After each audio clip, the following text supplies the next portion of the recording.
কোন ঘটনা কখন ঘটেছে, তার জেনারেল ডায়েরি কখন হয়েছে, এফআইআর কখন হয়েছে, মৃতদেহ কখন হয়েছে পোড়ানো, তার কোনোটার সঙ্গে কোনোটার মিল নেই।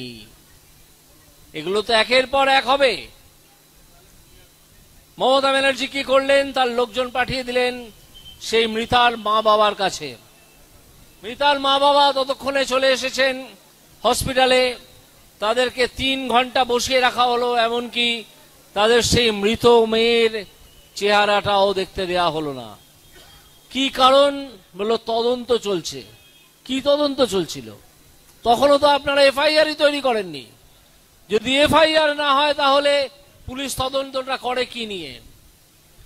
এই মিথ্যাচার এই মুখ্যমন্ত্রীর আমলে ঘটে চলেছে এবং ঘটছে এবং ঘটেছে।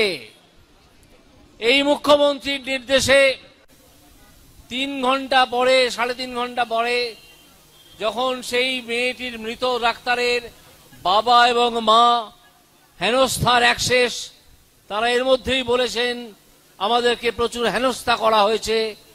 কারা করছেন? সেই মুখ্যমন্ত্রীর নির্দেশে মুখ্যমন্ত্রীর পুলিশ, যিনি কিনা 10 লক্ষ টাকা নিয়ে মৃত মানুষের বাড়িতে পৌঁছে যান। এই মমতা ব্যানার্জি বোধহয় স্থির করেছেন যে কোনো ডাক্তার যদি নিগৃহীত হয়ে খুন হয় তার দাম হবে 10 লাখ টাকা। তিনি এর আগে বিভিন্ন ধর্ষণের তালিকা করেছিলেন। অমুক ভাবে ধর্ষণ হলে 2 লাখ, তমুক ভাবে হলে 5 লাখ।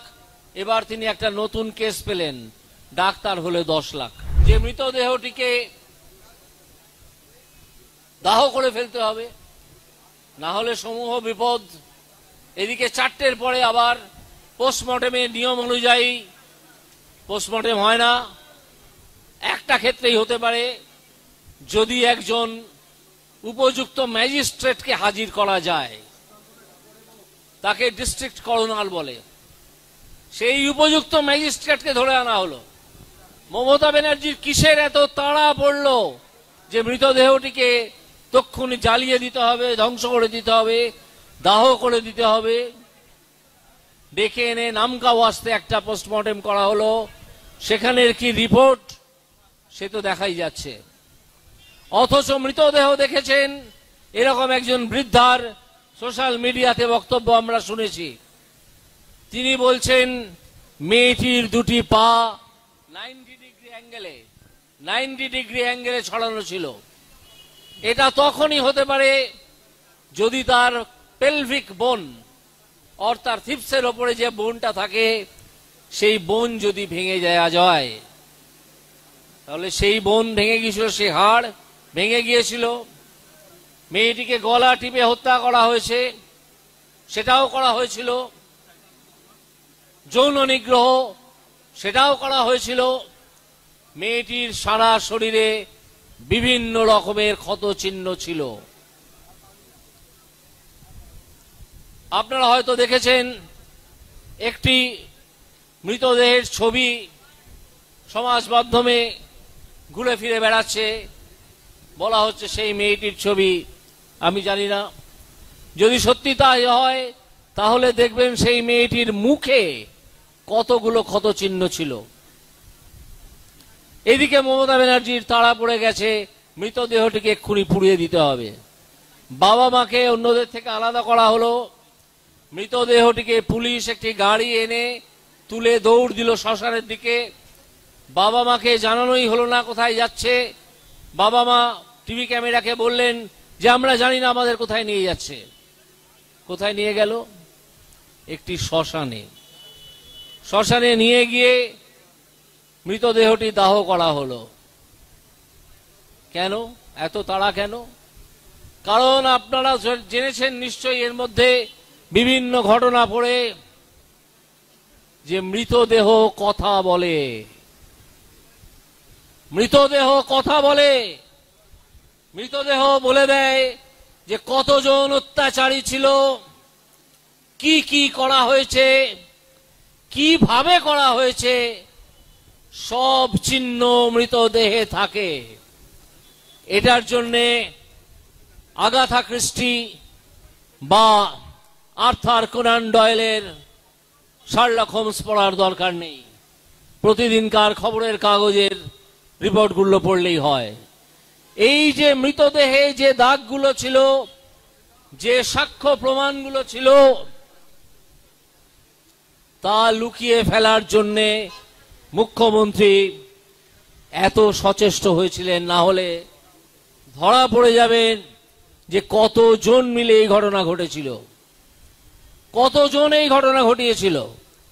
যারা সেই মৃতদেহ দেখেছেন বা সেই সম্বন্ধে ফার্স্ট হ্যান্ড অভিযোগ পেয়েছেন, শুনেছেন, বিশেষজ্ঞরা তারা বলেছেন যে 4 বা 5 জনের কম এই ঘটনা ঘটে না। এদিকে মমতা ব্যানার্জির পুলিশ কি করলো? একজন সিভিক পুলিশকে অ্যারেস্ট করলো। কি জানা যাচ্ছে যে সেই সিভিক পুলিশ মদ খেয়ে একতলায় বসেছিল, মদে চুর। তাকে কেউ বলেছিল 4 তলায় যা, 4 তলায় সেমিনার রুমে তোর জন্য কিছু আছে। সেই ছেলেটির নাম তারকাটা সঞ্জীব। তারকাটা কাকে বলে আপনারা জানেন, যার মাথায় একটু চিট আছে। এই তারকাটা সঞ্জীব দৌড়লো 4 তলায় তার জন্য কি জিনিস আছে দেখতে। দেখে দেখলো যে একটি মৃতদেহ পড়ে আছে। সঞ্জীবের গলা থেকে একটি হেডফোন খুলে সেই দুর্বৃত্ত মৃতদেহের পাশে ছুঁড়ে ফেলে দিয়ে সঞ্জীবকে তাড়িয়ে দিল, বলল যা, তোর কাজ হয়ে গেছে। এই রকমের একটি ছেলে যে হয়তো খুনে জড়িতই নেই, তাকে পুলিশ ধরে বললেই তো আমরা ক্র্যাক করে ফেলেছি, আমরা রহস্যের সমাধান করে ফেলেছি। কাকে ধরলেন ভাই? কাজ করলো 5 জন, আর আপনি একটা ছেলেকে ধরলেন যার নাম তারকাটা সঞ্জীব। আজ জানা যাচ্ছে এই সঞ্জীব তার আগে 3টে প্রস কোয়ার্টার ঘুরে এসেছিল। 3টে প্রস কোয়ার্টার ঘুরে তার নিজস্ব শারীরিক ক্ষুধা মিটিয়ে যখন সে হসপিটালে চূড়ান্ত মদ্যপ অবস্থায় বসে আছে, তখন তার পক্ষে সম্ভবই নয় কোনো যৌন নিগ্রহ করা।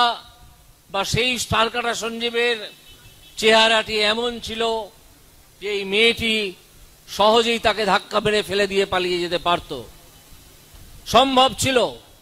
সেই মেয়েটিকে যারা চিনত, তার ক্লাসমেট, তার বন্ধু বান্ধব, তার আত্মীয় পরিজন, তারা সবাই বলেছে যে এইটুকু জোর অন্তত সেই মেয়েটির গায়েতে ছিল, এইটুকু বল অন্তত ছিল।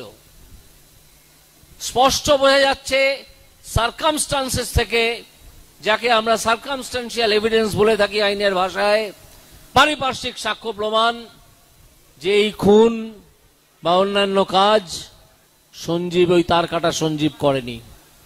করেছিল তৃণমূলের কাছের কিছু লোক, কিছু নেতার অনুগ্রহ ভাজন, হয়তো তাদের পুত্র, হয়তো তাদের খুব কাছের লোক, এরকম কেউ, যে কারণে তৃণমূলের একজন ডাক্তার, কুখ্যাত ডাক্তার, সারা জীবনে কটা প্রেসক্রিপশন লিখেছেন জানা নেই, কিন্তু একটা কুকুরকে যিনি ডায়ালিসিস করার জন্য পিজি হসপিটালে নিয়ে গিয়েছিলেন, সেই লোকটি সে সারাক্ষণ ওই হসপিটালে হাজির ছিল। আমি আজকে জিজ্ঞেস করব, কি হয়েছিল ভাই? আপনার এত কি প্রয়োজন ছিল যে ওখানে গিয়ে আপনাকে হাজির হতে হয়েছিল? তাহলে কি আপনিও ছিলেন সেই এভিডেন্স লুকিয়ে ফেলাদের দলে? হ্যাঁ, আপনিও ছিলেন।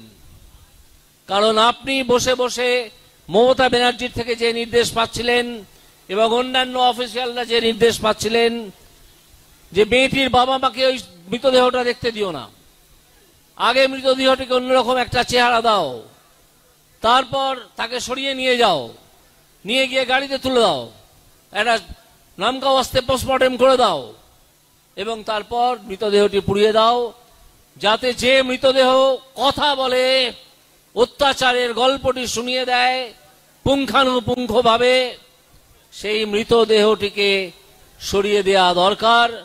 এবং মমতা ব্যানার্জির নির্দেশে এই ঘটনা ঘটানো হয়েছিল। আমি আজকে এই মঞ্চ থেকে অভিযোগ করছি যে যে অভিযুক্তদের সিবিআই সন্দেহ করছে, যাকে ধরেছে, সে ছাড়াও মমতা ব্যানার্জিকে এবং তা সেই কুকুরের ডায়ালিসিসওয়ালা সেই ডাক্তারটিকে এখনই জিজ্ঞাসাবাদ করা প্রয়োজন। মমতা ব্যানার্জিকে আজ আমি এই মঞ্চ থেকে একজন অভিযুক্ত হিসেবে ঘোষণা করছি। আমি একজন প্রাক্তন বিচারপতি। আমি 24 বছর প্র্যাকটিস করেছি হাইকোর্টে। এরকম অনেক ঘটনা দেখেছি।